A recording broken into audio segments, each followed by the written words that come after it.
پھر ارشاد فرمایا اعلموا، جان لو، انما الحیات الدنیا لعب و لہو و زینت و تفاخر بینکم، یہ دنیا ہے کیا جس کے پیچھے تم نے سب کچھ برباد کر دیا۔ سب سے قیمتی اثاثہ تو دل تھا، اس دل کو بھی دنیا کے لیے وار دیا۔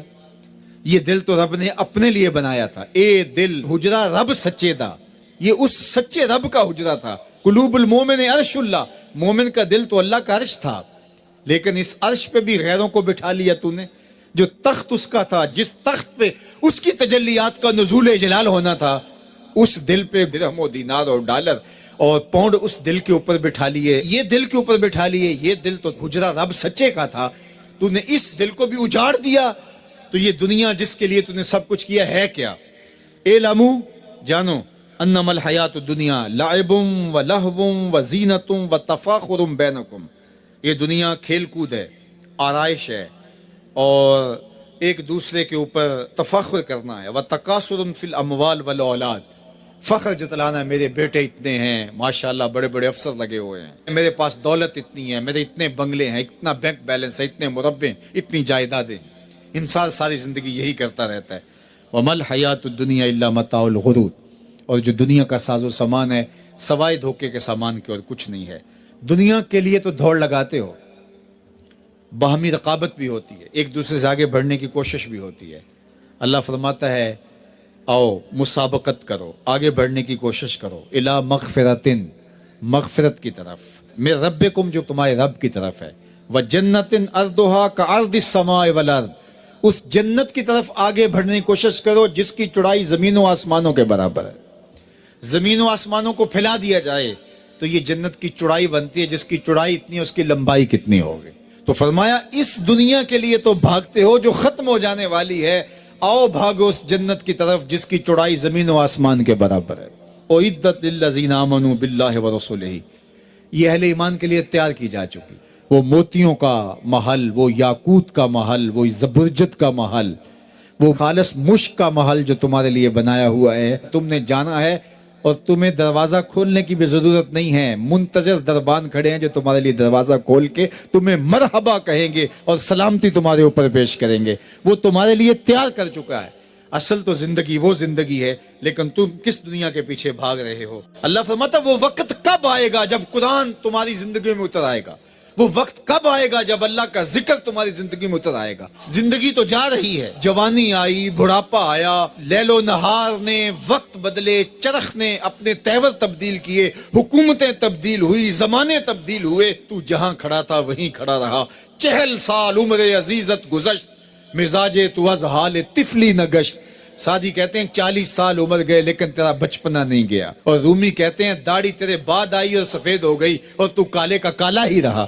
تیرے اندر نور نہیں آیا، تیرے اندر روشنی نہیں آئی، یہ تیرے بعد آئی اور پھر سفید بھی ہو گئی، لیکن تو ابھی تک کالے کا کالا ہے۔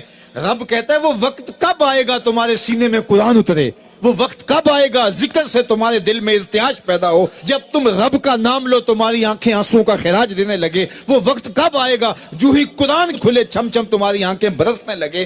الم یعنی للذین آمنوا، وہ وقت کب آئے گا اہل ایمان کے لیے، ان تخشع قلوبہم لذکر اللہ وما نزل من الحق۔ اللہ اکبر، اللہ ہمیں وہ آج دن نصیب کر دے کہ قرآن سے یوں جڑ جائیں کہ قرآن کو پڑھیں، قرآن کے حرفوں سے نور پھوٹتا ہوا، درد پھوٹتا ہوا ہماری روحوں میں اترنے لگے، ہمارے قلوب میں اترنے لگے، اور ہماری آنکھیں آنسوں کا خراج دینے لگے۔ اب میں اور آپ دیکھیں ہماری زندگی قرآن کے ساتھ، اللہ کے ذکر کے ساتھ، اس کی یاد کے ساتھ کہاں تک جڑی ہوئی ہے۔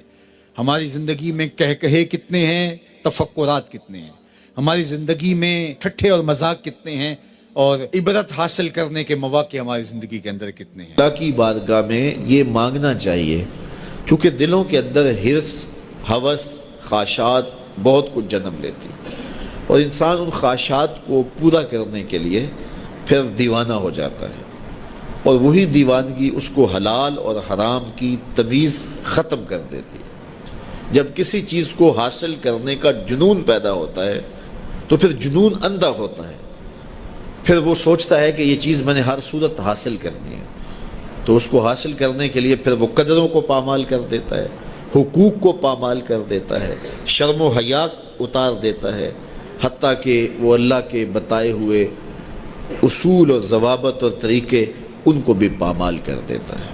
کسی کا خون نچوڑنا پڑے، کسی کا حق غصب کرنا پڑے، کسی کا مال لوٹنا پڑے، وہ اپنے ہدف تک ہر صورت پہنچنا چاہتا ہے کہ یہ میرا ہدف ہے، میرے پاس اتنی جائیداد ہونی چاہیے، مجھے یہ حاصل کرنا ہے اور ہر صورت حاصل کرنا ہے۔ تو اگر یہ ہرس ہی مٹ جائے، یہ ہوس ہی کم ہو جائے، تو پھر انسان کی زندگی سوکھی ہو جائے گی، وہ جہاں ہوگا وہاں مطمئن ہوگا۔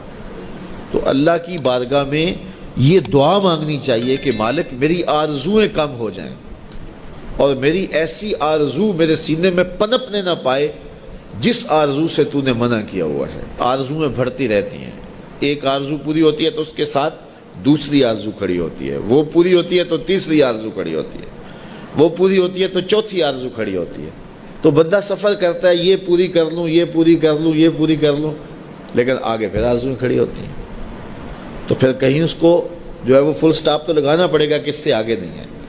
تو جب وہ فل سٹاپ لگا لے گا تو پھر اس کی زندگی سوکھی ہوگی۔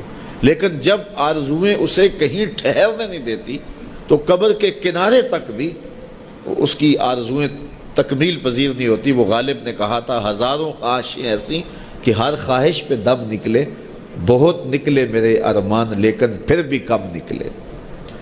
تو جتنے بھی دنیا کے اوپر لوگ اپنی زندگی کے مقصد کو فراموش کر دیتے ہیں، وہ آرزوؤں کا شکار ہو جاتے ہیں، اہوا کا شکار ہو جاتے ہیں، خواہشات کے اسیر اور قیدی ہو جاتے ہیں۔ لیکن خواہشات بڑھتی چلی جاتی ہیں اور انسان کی کبھی بھی تکمیل نہیں ہوتی۔ حضور نے فرمایا، ابن آدم کو اگر ایک وادی سونے کی دے دی جائے تو وہ دوسری وادی کی آرزو کرے۔ آج تک کسی کو اتنا سونا ملا تو نہیں ہے، لیکن فرض کرو کسی کے پاس اتنا سونا بھی ہو تو اسے تو پھر خوش ہو جانا چاہیے۔ تو وہ کہے گا کہ نہیں مالک، اگر 2 ہو جائے تو کتنا اچھا ہو، اور 2 ہو جائیں تو وہ کہے گا 4 ہو جائیں تو کتنا اچھا ہو۔ تو یہ دیکھیے، یہ دنیا کے اوپر یہ کہاں سے کہاں لوگ چلے جاتے ہیں لیکن مطمئن نہیں ہوتے۔